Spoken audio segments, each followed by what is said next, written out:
Assalamualaikum warahmatullahi wabarakatuh. Waalaikumsalam warahmatullahi wabarakatuh. Bismillahirrahmanirrahim. Alhamdulillah. Anakuna minal jahilin.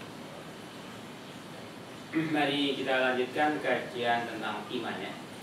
Ingat kembali bahwa iman dalam tinjauan kita kemarin, yang pertama dari hadis Tirmidzi, laisal iman, jadi laisal iman bi tamani, laisal iman bi tamani, laisa tamani ya. Iman itu laisa tamani. Iman itu laisa tamani. Jadi bukan angan-angan ya. Iman itu bukan angan-angan, tetapi iman itu adalah ma'rifah.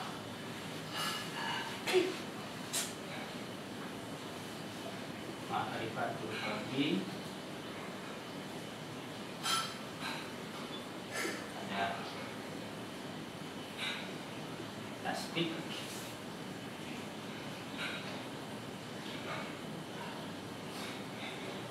tasdikun bil jinan, kemudian akdun ya, terakhir itu akdun ya. Jadi ada 4 hadis yang kita ajukan kemarin ya. Akdun bil qalbi,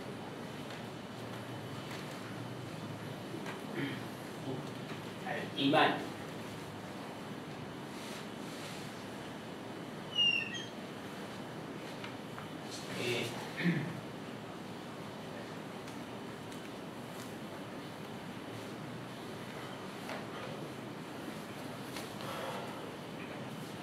Nah, jadi nggak bisa tidur, nggak bisa tidur. Jadi mari kita ingat kembali yang kemarin bahwa iman itu laisa at-tamani, bukan angan-angan ya. Tetapi iman itu adalah ma'rifatul qalbi. Iman itu adalah ada proses ma'rifah, pengenalan atau pembelajaran, kemudian ada proses tasdik, pembenaran, ada proses kontrak ya. Nah, ini melalui hadis. Kalau melalui ayat dari surat Al-Hujurat ayat 15, iman itu adalah sesuatu yang masuk ya ke dalam kalbu. Jadi kira-kira ketika hadis ini menggambarkan bagaimana cara iman itu masuk ya. Jadi ketika hadis ini menggambarkan bagaimana cara iman itu bisa masuk. Bagaimana iman itu bisa masuk ke dalam kalbu. Jadi yadkhulu atau masuknya iman itu adalah melalui proses ma'rifah. Ya, proses ma'rifah. Proses pengenalan. Atau pengenalan ini boleh kita artikan pembelajaran ya. Atau dengan kata proses belajar. Jadi ada proses belajar. Kemudian ada proses pembenaran, tasdik, pembenaran ini katakanlah pengakuan ya, pengakuan dengan hati. Ingat bahwa al-qalbu ini sinonimnya al-jinan, ini sinonimnya al-qalbu ya. Al-jinan itu sinonimnya al-qalbu.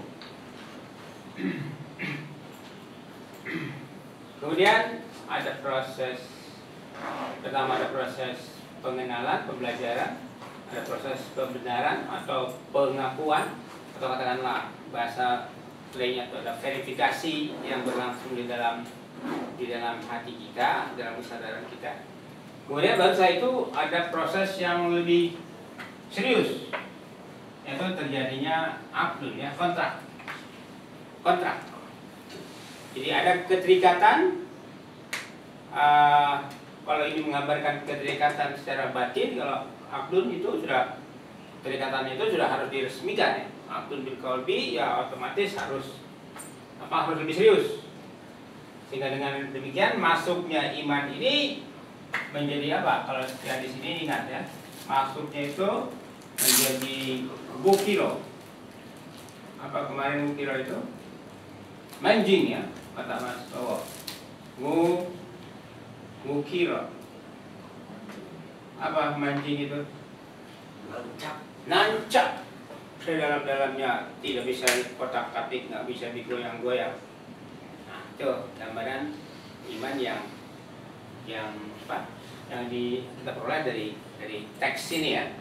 Jadi iman itu ya otomatis kalau demikian ya iman itu bukan hayalan, bukan angan-angan, bukan hanya ngaku-ngaku.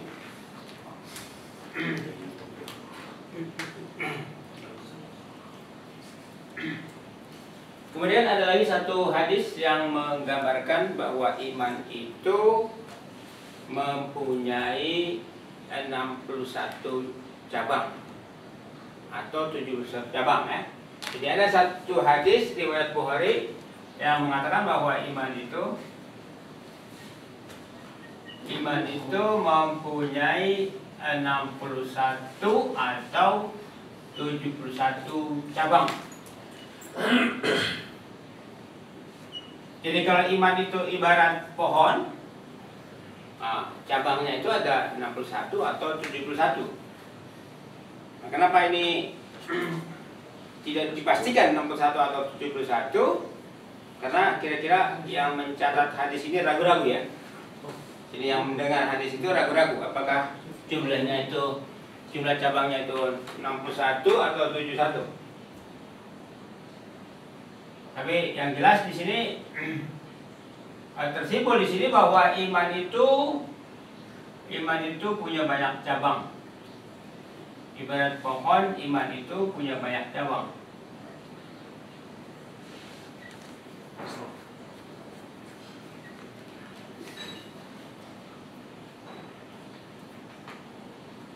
Coba kita mundur dulu. Ketika iman itu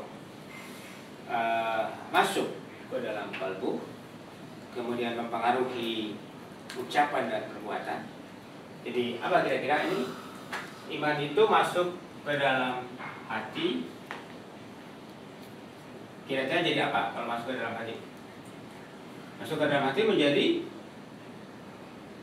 atau hati ini katakan otak ya, atau hati ke dalam hati atau ke dalam otak. Ini kira-kira menjadi apa? Menjadi pikiran, ya? Menjadi pikiran dan perasaan. Ini pikiran dan perasaan. Kemudian ketika dia mempengaruhi apa? Bukan hanya pikiran dan perasaan yang dipengaruhi oleh iman. Apa yang dicakup oleh iman ini? Pertama hati, otak, pikiran, perasaan. Kemudian kan yang berikutnya adalah lisan ya. Lisan itu berarti segala bentuk ucapan dipengaruhi olehnya. Kemudian yang puncaknya itu adalah perbuatan ya, tindakan. Nah ini semua kan kalau dihubungkan dengan, ini kan hubungannya dengan manusia ya. Ini semua hubungannya dengan manusia. Jadi yang kita bicarakan itu adalah pikiran, perasaan manusia, ucapan, perbuatan manusia. Jadi kalau demikian, iman itu bisa disimpulkan sebagai apa? Disimpulkan sebagai apa? Manusia. Ya sebagai manusia dengan, manusia dengan pikirannya, perasaannya, ucapannya, dan perbuatannya. Itulah iman. Jadi saya ulangi ya. Iman itu adalah bicara tentang manusia, yaitu bicara tentang pikirannya, perasaannya, ucapannya, dan perbuatannya, perilakunya. Nah ini kalau dalam ilmu jiwa yang demikian itu disebut sebagai apa? Sebagai kepribadian. Dalam ilmu jiwa yang tadi saya sebutkan itu adalah kepribadian.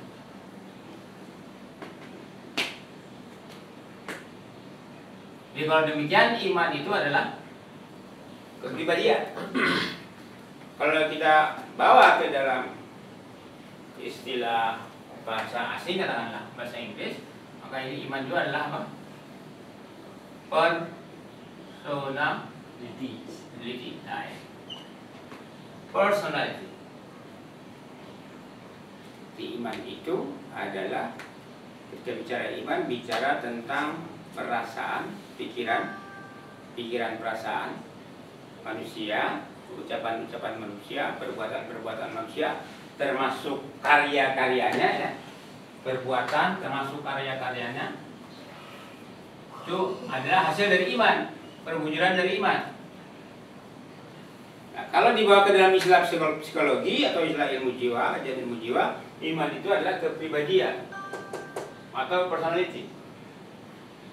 Tapi ini kan kalau bicara kepribadian ya satu orang. Kalau bicara pribadi ini kan satu orang. Bagaimana kalau iman itu sudah menyangkut umat? Iman itu sudah menyangkut umat, sudah menyangkut jamaah ya kan? Ini kan kalau kita menyatakan beriman dengan katakanlah beriman dengan Al-Quran, ini kan bukan bicara satu orang ya? Bicara satu jamaah. Makanya kalau untuk pribadi iman itu menjadi kepribadian, tapi kalau dalam konteks umat, maka iman ini bisa menjadi apa? Coba, menjadi apa? Bisa menjadi kebudayaan. Bisa menjadi kebudayaan. Apa? Jadi apa, Res? Adat istiadat. Iya, menjadi adat istiadat kelompok, gitu kan? Jamaah, menjadi adat kebiasaan jamaah. Ya istilahnya kebudayaan. Atau dengan kata lain adalah sinonim dari kebudayaan itu apa? Kebudayaan lebih kompleks. Sangat kompleks kebudayaan. Lebih kompleks dari apa? Dari adat istiadat. Kenapa? Kompleksnya di mana? Karena mencakup dari lebih dari tingkah laku aja. Kalau adat istiadat bisa mengatur tingkah laku. Kebudayaan bisa dari cara berpakaian, cara semua. Itu tinggal laku, Pak. Cara berpakaian tinggal laku, Pak. Ya secara simpelnya di sini sudah jelas, simpelnya itu adalah mencakup pikiran, perasaan, perbuatan, apa ucapan, perbuatan itu intinya. Begitu juga ketika kita bicara kebudayaan, bicara peradaban, intinya itu. Nanti menjadi bervariasinya itu kalau sudah dihubungkan dengan karya. Katakanlah misalnya Candi Borobudur gitu kan. Candi Borobudur itu hasil apa? Ya gampangnya kalau misalnya itu adalah warisan Buddha, itu merupakan salah satu perwujudan dari peradaban Buddha. Ya, tapi kalau itu misalnya katanya bikinan Nabi Sulaiman, berarti itu mewakili kebudayaan Sulaiman ya. Nah itu menarik itu, kajian yang menarik gitu. Paling enggak untuk kita berpikir lah. Gunung es. Jadi iman itu ternyata bicara iman itu tidak sederhana ya.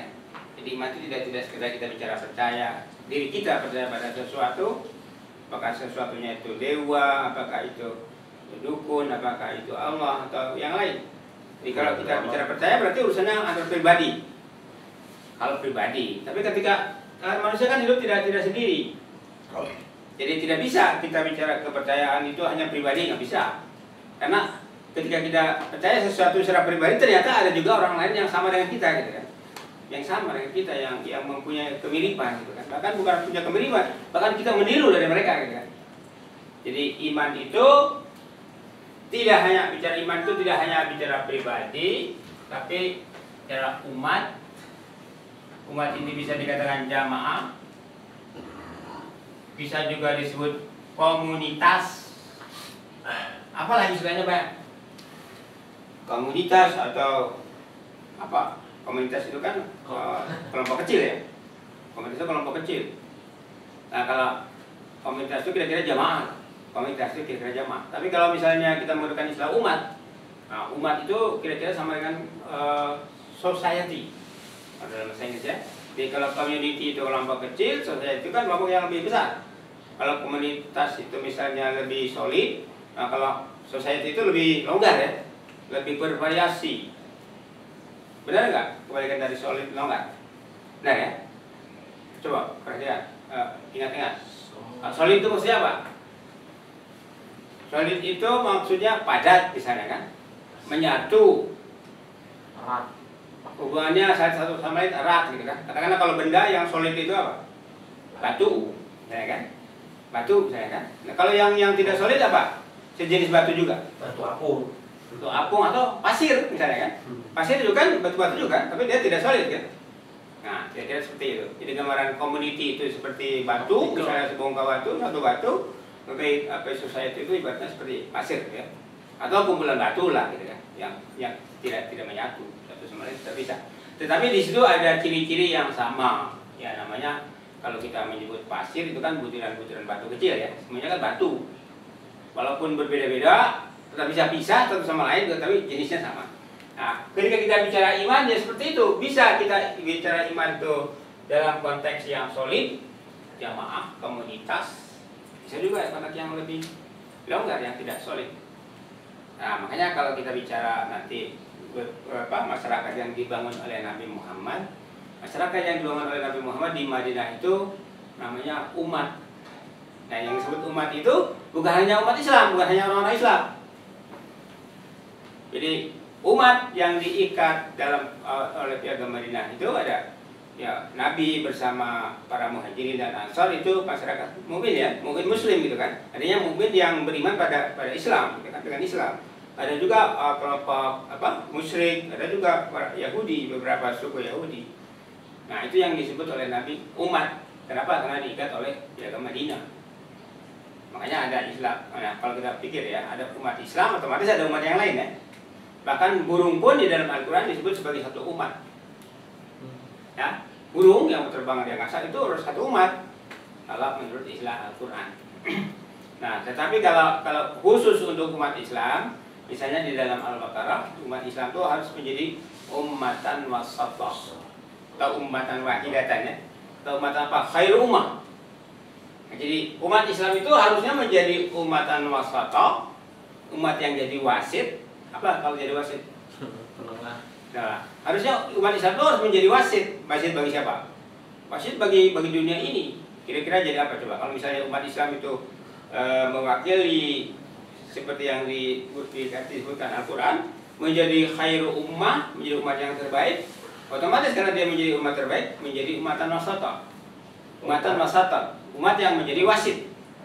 Oh, wasatan itu wasit. Ya, wasatan itu agak beda ya. Kalau wasit itu simpair ya, simpair.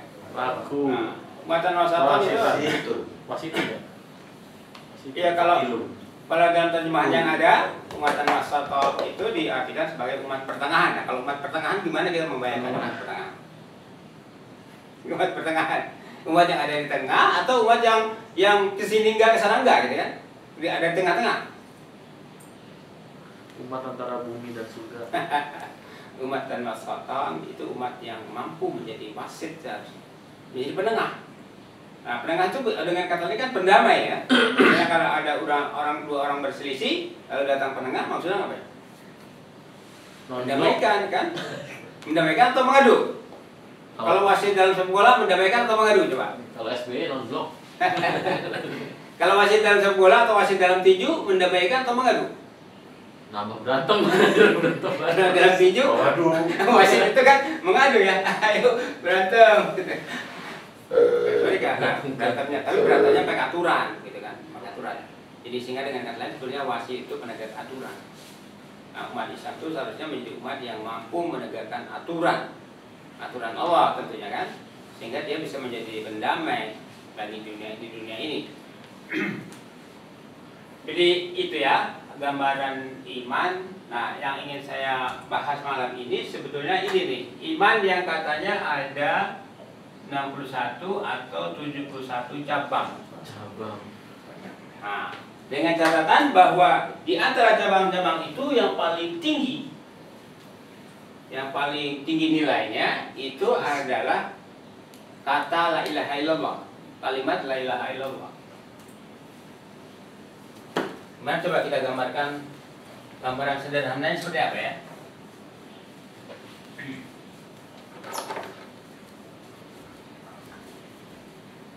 Jadi karena menurut hadis Bukhari itu iman mempunyai ya sekarang 61 atau 71 cabang. Dari sekian itu Ini nanti boleh kita bahas belakangan ya. Apakah ini angka ini menunjukkan angka yang sebenarnya, jumlah yang sebenarnya, atau hanya kiasan gitu kan? Apakah 60 atau 70 itu jumlah yang sebenarnya atau hanya kiasan untuk menggambarkan banyaknya cabang gitu ya. Tapi melalui hadis itu sendiri dikatakan bahwa yang paling tinggi dari 61 atau 71 itu adalah qaulu la ilaha illallah. La ilaha illallah. Ini saya mau bikin gambar piramida terbalik ya. Jadi kalau digambarkan seperti piramida terbalik, maka kata hadis itu yang paling tinggi dari iman itu adalah qaulu la ilaha illallah. Qaul di sini boleh diartikan perkataan, boleh juga katakanlah qaul ini, katakanlah untuk sederhananya qaul itu kata, tapi yang dimaksud di sini adalah konsep ya. Konsep atau ajaran. Yang dimaksud qaul di sini adalah konsep atau ajaran bahwa la ilaha illallah. La ilaha. Jadi konsep atau ajaran yang menyatakan la ilaha illallah. Ini yang pertama. Jadi kalau kita bicara iman yang ada 61 atau 71 cabang, maka yang tertinggi itu adalah la ilaha illallah. Dan yang paling rendah apa? Yang paling rendah yang posisinya di sini ini adalah menyingkirkan duri dari jalan, menyingkirkan halangan dari jalan ya. Apa membuang, membersihkan atau apalah istilahnya.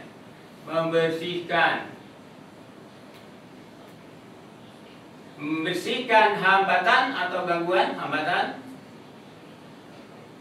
duri ya, ada yang menjual duri dari jalan. Ya ini kita pahami secara sederhana dulu ya. Nanti bisa dibahas lebih lanjut apakah yang dimaksud jalan ini jalan dalam arti yang sebenarnya atau apa. Tetapi ini kita pahami secara sederhana dulu deh. Kenyataannya dalam hidup kita ini kita sering menyaksikan, misalnya di jalan itu ada apa? Katakanlah ini jalan mobil. Di jalan ini kadang-kadang ada jeglogan misalnya kan? Ada jeglogan, ada batu atau sesuatu yang melintang gitu kan? Nah ini kan kebanyakan orang ketika melihat itu cuek aja kan? Cuek aja. Nah tapi seorang mukmin tidak boleh cuek. Ketika dia melewati satu jalan, wah ini ada duri, kira-kira wah kalau kena orang lain gimana gitu kan? Jadi kita lewat ke situ, ya kita tidak kena. Wah untuk saya nggak kena, alhamdulillah gitu kan? Tapi ini duri kalau kena orang lain gimana? Nah dengan berpikir demikian maka duri itu misalnya dia beling atau apa, maka dia singkirkan ke tempat yang aman, ya kita tidak membahayakan orang lain. Nah, paku misalnya kan. Nah, ini kalau di dalam kebiasaan kita sekarang di kota itu kan orang untuk cari duit buang paku di jalan kan. Nah, sebenarnya bagi mukmin itu adalah justru dia ambilin supaya orang lain tidak kena. Kalau misalnya dia udah tidak kena, dia udah bersyukur dan dia tidak ingin orang lain kena. Apalagi kalau dia kena, waduh, saya kena. Celaka nih, orang lain akan merasakan hal yang sama. Maka dia akan menyingkirkannya. Jadi ingat ya, ini hubungannya kita bicara iman. Kata sebuah hadis Bukhari, iman itu ada 61 atau 71 cabang. Atau dengan kata lain, iman itu punya banyak aspek. Iman itu punya banyak aspek. Punya banyak segi ya. Punya banyak segi. Iman itu punya banyak segi. Artinya kalau dihubungkan dengan kepribadian, nah, iman itu mencakup segi-segi kepribadian secara luas. Ya kalau kita bicara misalnya, bagaimana bicara seorang pemimpin terhadap bawahannya, bagaimana seorang suami terhadap istrinya, istri terhadap suaminya, ayah terhadap anaknya, anak terhadap ayahnya, begitu sebaliknya. Dari situ aja kita sudah melihat aspek iman itu sudah cukup banyak kan. Nah, di dalam hadis ini dikatakan salah satu yang menjadi cabang iman itu adalah malu. Gimana kita kira-kira coba? Ini la ilaha illallah, konsep la ilaha illallah di sini menyingkirkan duri dari jalan. Kalau kita ini kita bikin seperti piramida terbalik begini susunannya, hierarkinya seperti ini. Kira-kira malu mau ditaruh di mana? Res, malu mau ditaruh di mana? Coba, dalam konteks bicara iman, malu ditaruh di mana dalam hierarki ini? Apakah di sini kedua la ilaha illallah, atau di sini atau di sini atau di mana? Wah, gimana? Ya untuk kalau sekarang mah kita taruh di mana juga nggak masalah, karena urutannya nggak jelas ya. Nah, cuma yang kata Nabi itu malu itu adalah bagian dari iman. Kalau sebagiannya kita Apa? bagian. Nah ini kan bagian semua, cuma ini bagian tertinggi. Bagian Ini yang dikira terendah. banyak gitu loh maksudnya. Bukan terbanyak. Ini kalau gambar piramida terbalik begini, ini bukan menggambarkan terbanyak ya. Jadi semakin Mengerucut. besar itu semakin penting. Semakin penting semakin bagus. Jadi ini yang nomor 1, nomor 2 ini kualitas ya.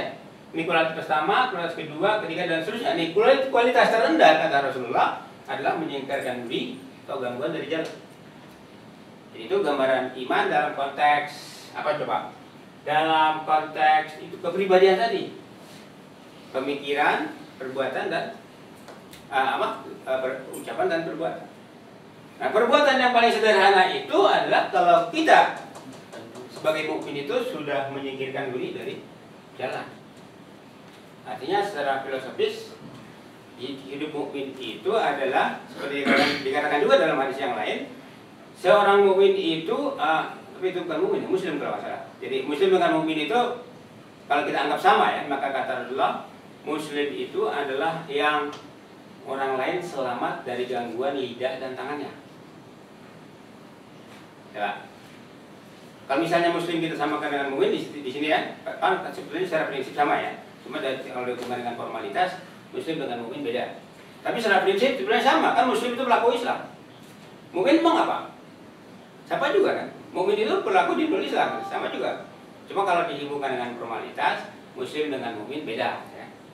Nah, sekarang kalau kata Rasulullah, muslim atau mukmin itu adalah orang yang membuat orang lain itu selamat dari gangguan lidah dan tangannya. Nah, itu salah satu jadi iman. Berarti masuk ke cabang yang mana di sini? Berarti masuk sini kan? Kira-kira. Nah, dengan catatan kalau di sini pasif hanya sekedar menyingkirkan. Kalau di hadis yang tadi itu mukmin itu secara aktif memposisikan dirinya menjadi orang yang tidak mengganggu orang lain dengan ucapannya maupun perbuatannya. Jadi kalau kita masih ngomong itu nyakitin orang, meremehkan orang, merendahkan orang, nah itu berarti kita belum beriman. Atau kita masih cacat. Paling enggak salah satu cabangnya rontok gitu ya. Kalau disebut cabang. Begitu juga kalau kita, tangan kita ini sering menyakiti orang. Ya, orang itu siapa aja. Suami bisa terhadap anaknya, misalnya kan, terhadap siapa? Pembantunya siapa aja. Bahkan mungkin terhadap binatang peliharaannya.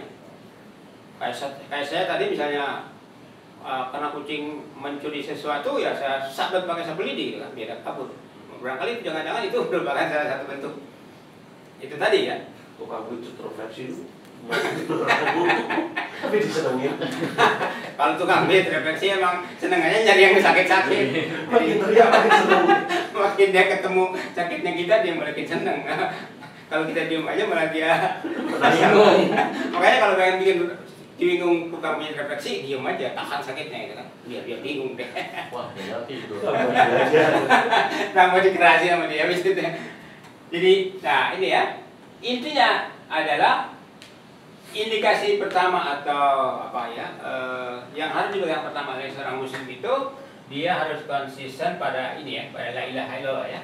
Jadi la ilaha illallah, apalah terjemahan la ilaha illallah, terserah. Mau dibilang tiada Tuhan selain Allah atau apa, terserah. Intinya kalimat aslinya la ilaha illallah. Nah, dengan catatan bahwa kalau kita bicara Allah itu, ingat selalu ya, bicara Allah itu adalah bisa pribadinya, bisa ajarannya. Ingat selalu ini. Allah secara pribadi boleh aja diingat-ingat, tetapi ajarannya bisa diabaikan, saya kan. Ya kan? Jadi seorang mukmin otomatis akan berpegang pada ajaran Allah. Kalau pribadinya nggak usah dikotak-atik. Nah, kembali, malu di mana? Posisi malu di mana? Jadi ini masih merupakan PR kita ya. Kalau jumlahnya ada, cabangnya ada 61 atau 70, ini kan antara la ilaha illallah dengan menyingkirkan duri dengan malu ini masih banyak apa? Masih banyak ruang yang kosong ya, yang harus kita isi. Jadi PR. Tadi sudah saya katakan malu itu apa? Maksud saya di sini dikatakan malu bagian dari iman. Ada satu hadis yang mengatakan kalau Anda tidak punya malu, berbuatlah sesuka Anda.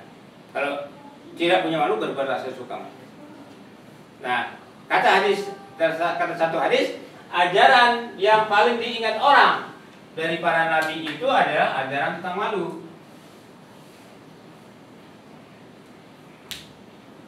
Jadi salah satu warisan para nabi yang diingat banyak orang itu adalah malu. Kenapa? Karena kalau bicara malu itu sesuatu yang melekat pada diri kita kan. Coba, kalau kita misalnya kita berbohong, ketahuan, malu, ya. Ada nggak orang yang berbohong, ketahuan lalu nggak malu? Wah, itu udah kebangetan ya, rusak penyakitnya gitu. Udah apa dirinya sudah rusak. Kemudian ada lagi misalnya hadis yang mengatakan belum beriman seseorang sebelum dia mencintai saudaranya seperti mencintai dirinya sendiri. Nah, berarti itu bukan asal iman ya. Jadi kalau kita masih misalnya mengabaikan saudara, terserahlah saudara ini mau diukur dari mana, saudara sekandung, saudara sebangsa, setanah air, dan yang terutama tentunya saudara seiman. Ya, saudara seiman menjadi prioritas pertama untuk dicintai, tapi apakah saudara sekandung mau kita sembarangan? Apa mau kita sembarangan? Mau kita sia-siakan? Enggak juga kan? Apakah saudara sebangsa setanah air mau kita jahatin misalnya kan karena dia tidak seiman? Enggak juga kan? Bahkan dalam Piagam Madinah itu ada pernyataan bahwa kalau misalnya yang mengaku mukmin itu mengganggu orang yang tidak seiman dengannya, maka dia berurusan dengan Nabi Muhammad.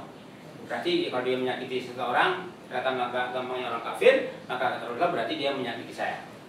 Jadi dengan demikian, ya orang beriman itu tidak boleh menyakiti saudaranya seiman, saudaranya sekandung, saudaranya sebangsa, setanah air, dan seterusnya. Dengan kata lain, dia tidak seperti tadi itu. Jadi al-muslim adalah man salimanas min lisani wa yadihi. Jadi yang muslim itu, yang mukmin itu adalah orang yang membuat orang lain bebas, aman dari gangguan lisannya dan tangannya. Ya. Jadi ini tadi saya katakan ini masih PR buat kita untuk mencari apakah di Quran, apakah di hadis, supaya kita bisa melengkapi jumlah yang ini ya. Yang berapa? 61 atau 71 atau ya sebanyak-banyaknya yang bisa ditemukan di dalam hadis maupun di dalam Al-Quran, terutama dalam Al-Quran ya. Ya tadi saya iseng-iseng periksa kata iman misalnya dalam Al-Quran itu jumlahnya ada puluhan. Itu kata al-iman doang ya, kata al-iman doang jumlahnya ada puluhan ayat. Belum lagi kalau kita mengusutnya itu dari kata amina. Kan kata yang pertama itu amina ya. Kalau misalnya kita cari mulai dari kata amina dalam Al-Quran sampai seterusnya ketemu kata iman, mukmin dan seterusnya, wah itu ada berapa ratus, banyak sekali. Saya ngitungnya nggak kuat.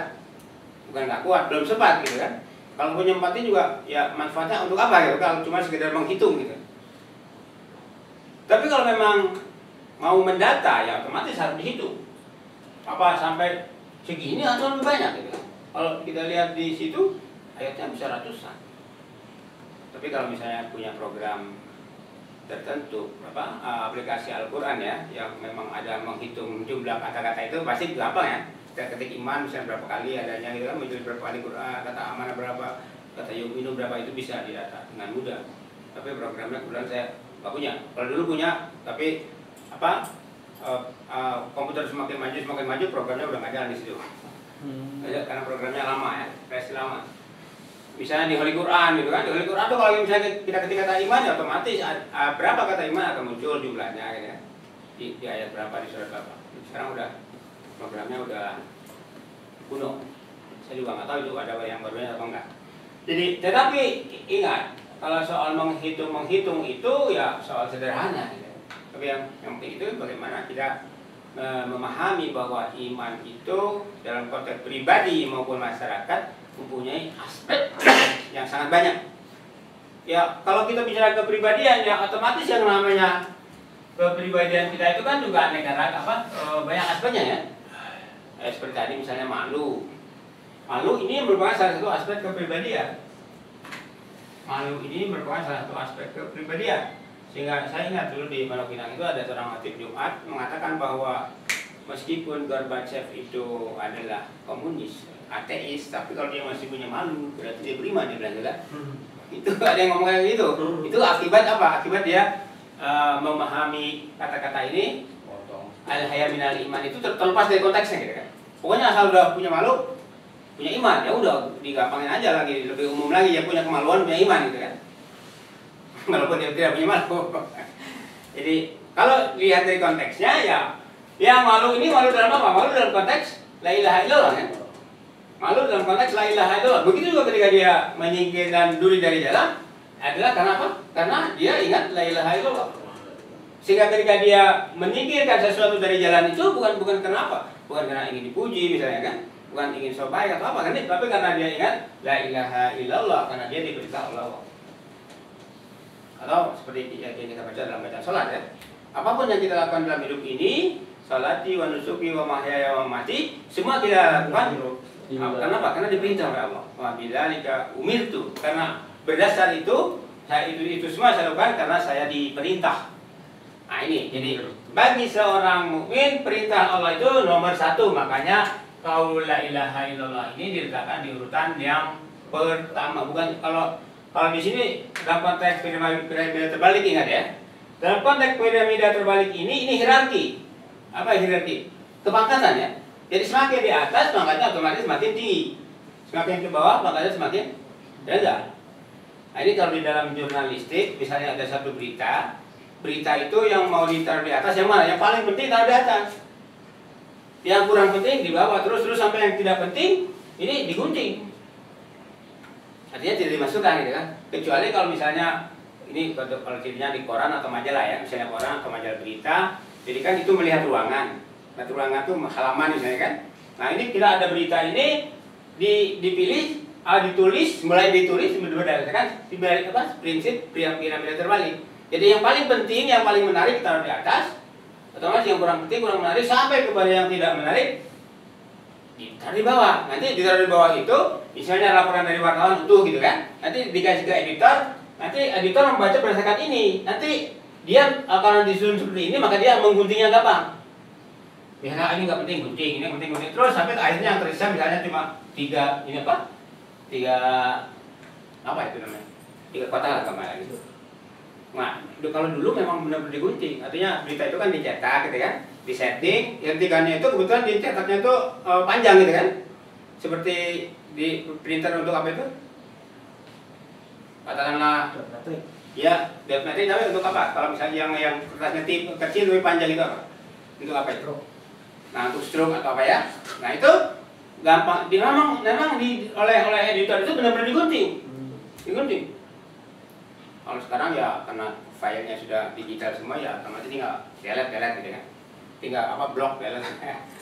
Nah tapi dalam konteks kita secara bicara konsep, bicara prioritas dalam memilih sesuatu, maka ini melambangkan yang di atas itu ada yang utama, yang terbaik, yang utama, semakin ke bawah semakin kurang penting gitu kan, atau bukan kurang penting atau tidak penting, semakin boleh katakanlah dalam arti itu sepele gitu kan, sepele bisa dilakukan oleh, kalau misalnya ini hanya bisa dilakukan katakanlah oleh orang-orang penting, kalau di bawah ya misalnya rakyat biasa bisa, misalnya kayak gitu.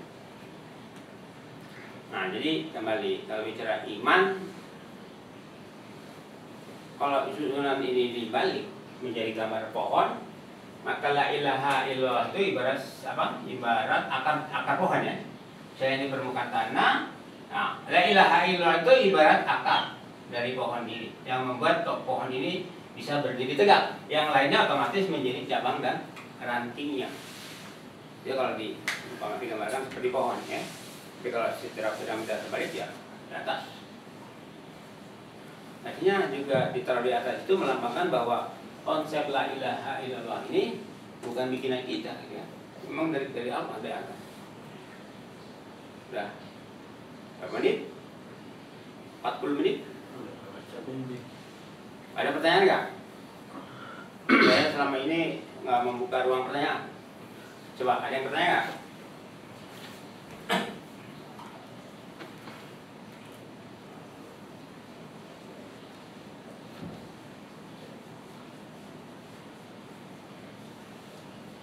Susah kalau disuruh bertanya nggak bertanya. Nanti kalau saya duduk ada yang nanya. Perkiwan. Jadi apa intinya?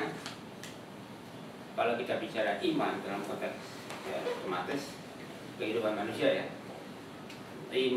Bicara iman itu adalah bicara pikiran dan perasaan manusia, bicara ucapan dan perbuatan manusia ya.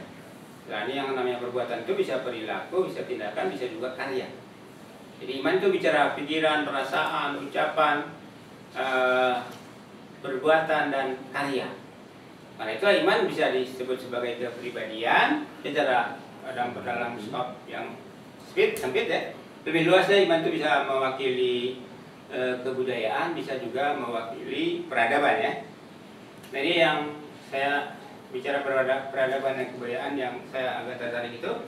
Jadi dulu saya pernah membaca bukunya siapa itu yang Study of History itu, Toynbee ya. Nah dalam buku Toynbee itu ada salah satu ahli, bukan Toynbee sendiri yang mengatakan, ada salah satu ahli yang mengatakan bahwa perbedaan antara kebudayaan dengan peradaban itu adalah bahwa peradaban itu adalah kebudayaan yang ada di kota-kota, dia bilang begitu. Jadi kalau kebudayaan itu lebih mengacu pada kampung, walaupun bukan kampungan ya, sesuatu yang ada di kampung, tapi peradaban itu adalah sesuatu yang dibangun di kota. Ya, itu ada salah satu definisi yang saya baca di dalam buku Toynbee, tapi bukan Toynbee sendiri yang ngomong, yang nulis. Cuma saya lupa ya, karena sudah lama sekali. Jadi sebenarnya iman itu bisa berarti kepribadian, bisa berarti adat, kebiasaan, tadi kata Reza, bisa berarti kebudayaan, bisa berarti peradaban secara lebih luas ya. Jadi dengan demikian bicara iman itu memang tidak sederhana, tetapi mencakup segala aspek kehidupan manusia. Makanya Nabi mengatakan bahwa iman itu ada 61 atau 71 cabang. Saya kira itu ya untuk malam ini. Wabillahi taufiq wa hidayah. Wassalamualaikum warahmatullahi wabarakatuh.